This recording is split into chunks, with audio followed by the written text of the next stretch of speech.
એટલે આ દશા માનાથી વર્તો કરીને ઘરેથી દશા બિહારવાની પ્રથા છે એ કોઈ પણ બેન દીકરીએ દશા માના વર્ત હવે કરવાના નહીં.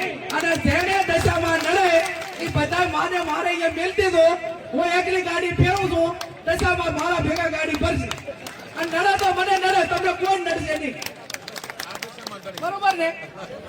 પછી આ ભુવાનું ને એનું રહ્યું ને એ કંટ્રોલ બારું છે, પણ મહેરબાની કરીને કોઈ ભુવામાં ફસાતા નહીં.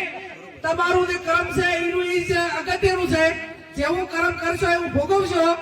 અને એવા તમને ભ્રમમાં ઘાલશે કે તમને આર્થિક બરબાદ કરશે, સામાજિક બરબાદ કરશે, કુટુંબમાં બરબાદી લાવશે, અને એવી વ્યામ ઘાલશે તો આખો પરિવાર વેરવિખેર કરશે.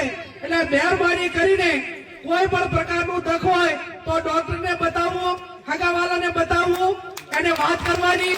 કોઈ પણ હકામાં હોય તો વાત કરવાની.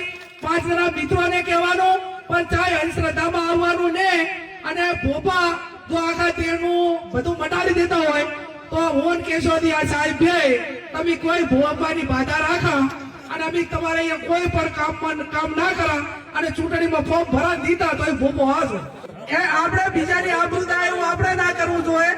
પણ આપણી આબરૂ પર મોટા ભૂપે હાથ નાખ્યો હોય તો આપણે સમાજે એક થઈ તમે આ બાબતમાં હું એટલું કહું અત્યારે બધા છે કે એક સામાન્ય વાદીમાંથી કોઈ છોકરી લઈ જાય ને તો આખો સમાજ ભેગો થઈ જાય. અને તમારા સમાજ અને આપણા સમાજ એટલે આપણા સમાજમાંથી ગમે એટલી દીકરીઓ બીજો સમાજ લઈ જાય ને તો એના માટે સમાજ આક્રમક નથી. અને એટલા માટે ક્યાંક ને ક્યાંક મોટી તકલીફો ઉભી થાય રહી છે. એટલે આપણે કોઈને આબરૂ ઉપર કે કોઈની દીકરી લાવી નહીં અને આપણી દીકરી કોઈ લઈ જાય તો આકાશ પાતાળ કરીને જે કરવું પડે એને લાયે પાર મેળવો.